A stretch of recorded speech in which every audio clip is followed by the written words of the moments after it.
Caramba, Freixo, você foi professor durante 20 anos, 20 cara. anos. Eu fico te perguntando. Fica perguntando então. Eu fico te perguntando agora, pra sempre. Ele vai ficar perguntando Pra sempre. E aí, como é que era? E aí, como é que era? E aí, Cara, como é mas que... você Não. sabe que eu dei aula em várias escolas, em relação boa com aluno. Aluno é a melhor coisa do mundo, né? Porque você aprende também muito. Mas aí eu dei aula dentro das prisões também. E dei aula em algumas favelas, em curso de pré-vestibular comunitário, que aí é uma experiência muito rica. Porque eu sempre... Porque eu tenho um negócio assim, eu nasci na periferia, num bairro chamado Fonseca, né, que é Niterói, do ladinho ali do Rio de Janeiro, Ponte Rio-Niterói, do outro lado ali da Bahia. E na zona norte de Niterói.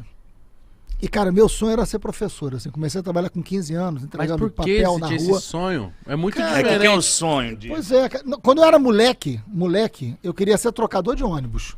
Porque ficava sentado, não precisava dirigir, cheio de dinheiro na mão. Aqui é, né? é o cobrador, né? Cobrador, É. que no Rio a gente chama de trocador de ônibus. Sonho de moleque, né?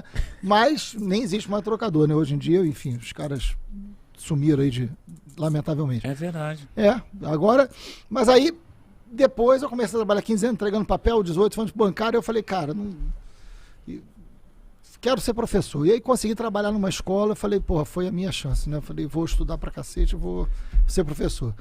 E, cara, assim, eu vi de perto, assim, o quanto a educação pode efetivamente mudar, né, cara? Dentro de uma prisão. Eu fui dar aula dentro de uma prisão, Qual prisão? chamada Edgar Costa. Fica na rua São João, na Niterói, centro de Niterói. Era aula de quê, mano?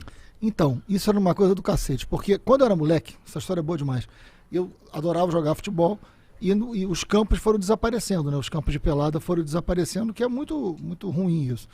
E aí, enfim, fui jogar futebol de salão, mas tinha um campo que não desapareceu, que era o campo dentro do presídio Ferreira Neto, na Alameda São Boaventura, lá em Niterói, tem até hoje.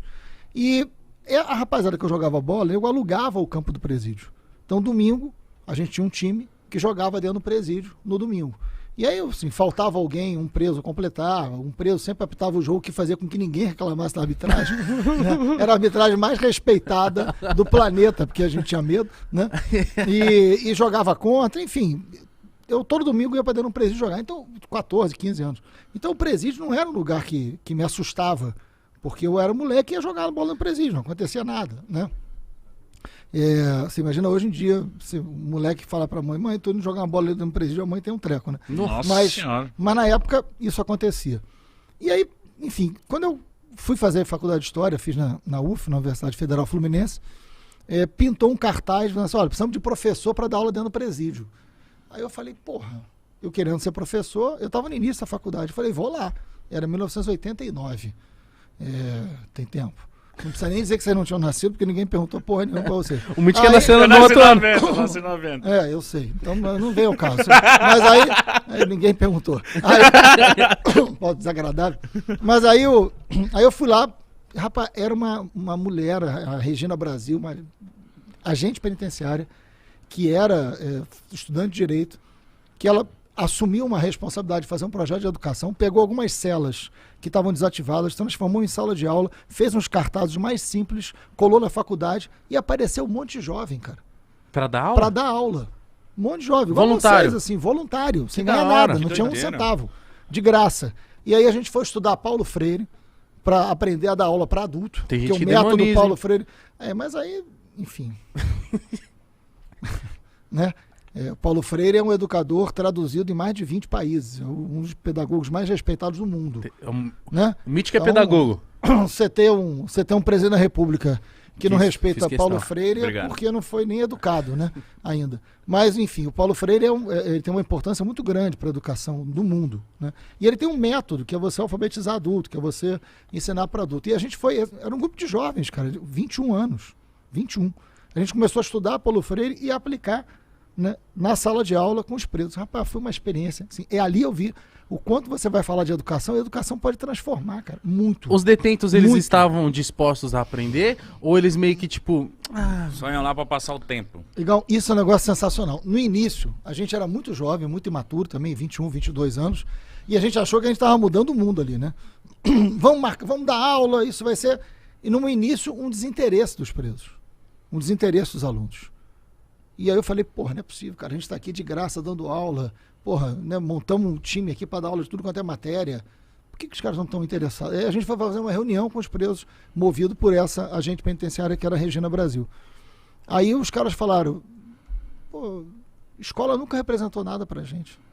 Escola não mudou nada na vida da gente. Aqui a maioria nunca estudou.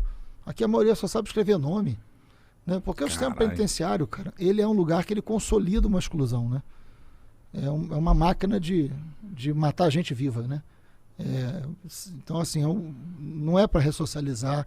A gente tem que olhar de forma muito séria o que a gente quer com o sistema penitenciário. Porque ali você tem que investir em educação, você tem que investir em trabalho, você tem que investir na família para melhorar a violência fora. Todas as facções do tráfico, no Brasil inteiro, surgiram dentro do presídio. Surgiram dentro do presídio. Então eu não estou falando isso para proteger bandido, não. Pelo contrário. Eu estou falando isso para o cara deixar de ser bandido.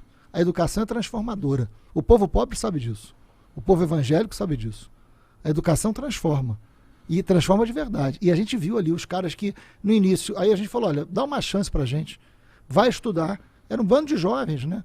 E aí, rapaz, a escola começou a crescer. A gente começou a fazer atividade cultural. Mexeu, assim, uma quantidade enorme de presos. Começou a fazer prova de supletivo e ter escolaridade. Teve um cara que passou para o UFRJ, passou para a faculdade, cara. Caralho. O cara começou a estudar com a gente, passou para a faculdade. Sabe, tem um outro que hoje mora em Brasília, até hoje entra em contato comigo, está fazendo arquitetura. Aluno teu do presídio. Foi aluno do presídio. Então, assim, isso é possível. Ah, mas tem gente que não recuperou. Ok, cara. Isso é a da vida. Mas se você recuperou Exatamente. Se recuperar meio, cara, tá valendo. Tá valendo, né? É a vida, é o valor da vida. Teve gente que te criticou nesse período? Tipo assim, mas o que você quer? Sai da aula pra presa. Bando de vagabundo. Teve gente que bateu em você nessa época? Isso é o que mais tem, até hoje, né? Até hoje. Porque eu fico imaginando que a galera meio que não entende, porque eu vejo que cada vez mais a população de presídio, ela só vai dobrando e triplicando. Claro. E aí a galera meio que, tipo, eles não percebem que ali...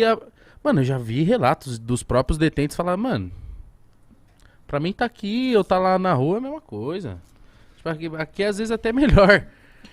Mas eu aprendi, eu fiz pedagogia também, a gente estudava e aprendia muito sobre essa coisa.